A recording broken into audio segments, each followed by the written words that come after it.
Əliyev dabanların yendirir aşağı. Əliyev daban yendirmə prosesi nətər gedir?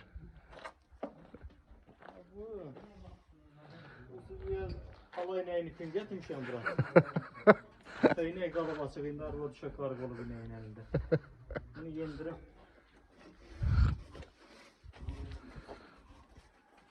Əliyevin yenə taktikaları var. Kran əvəzinə istifadə edir. Alay nəyini ipi.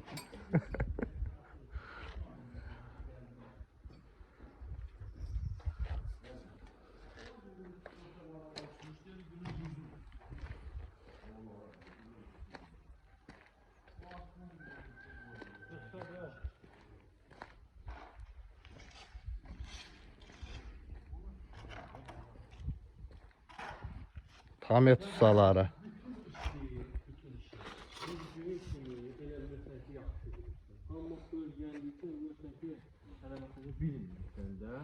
Dərinlikləri biləndə bütün iş asandır. Bu da basketsin komandası. Canlıq da. Canlıq üçün mən danışırdım.